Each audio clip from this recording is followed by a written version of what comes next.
I think Darryl incarnates the one who is the most, in the beginning he's the most superficial because, you know, he loves himself so much and he's always looking in the mirror. He doesn't know whether he wants to be a woman or a man, so he's in this whole identity crisis. At the same time, he loves himself too much, which we find funny, but at the same time it's irritating.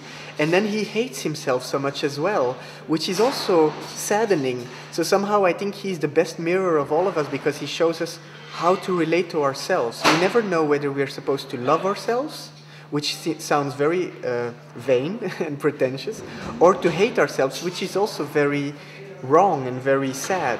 So somehow he is finding a balance throughout the piece. He's also very impatient. He's the first one to want to go through the door. He wants to get done with it. He's in the purgatory. He's like, okay, can I please see the doctor or see God or see heaven or see hell? I don't know. I don't care, but I just want to get through.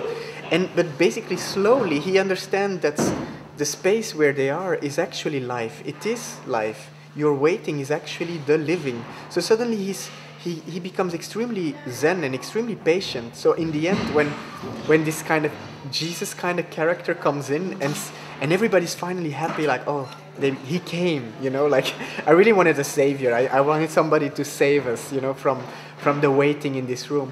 And he came, but Darryl doesn't need him anymore. Darryl is basically enough of himself. He doesn't need to go with everybody. He doesn't need to see the other side of the door.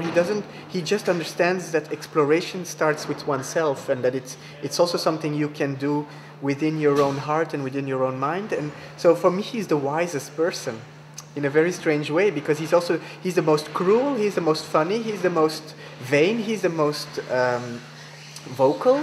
But at the end, I think he becomes the most wise, and maybe it's because he dares to make all the mistakes he's supposed to make. Because he's making all of them throughout the beginning of the piece. He's complaining. He says totally politically incorrect things to people who you're not supposed to say these things to. But as he says them, they also come out. And after he doesn't feel this anymore because he has unleashed the feeling, he kind of let it go. And after that, his opinion did change because he let it go. He's not somebody who bottles it up like the redhead who really bottles up all her frustrations and basically it just can't, at a certain point it just explodes.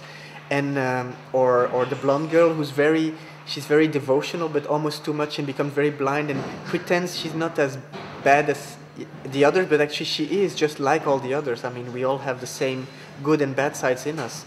And I think what's nice with the character of Darryl is that he has a wisdom that comes out in a very peculiar way. I think it's very original the way that wisdom comes out. And I think his choice in the end to not go through the door with all the others is kind of shows he doesn't need anybody else to save him. He's his own savior.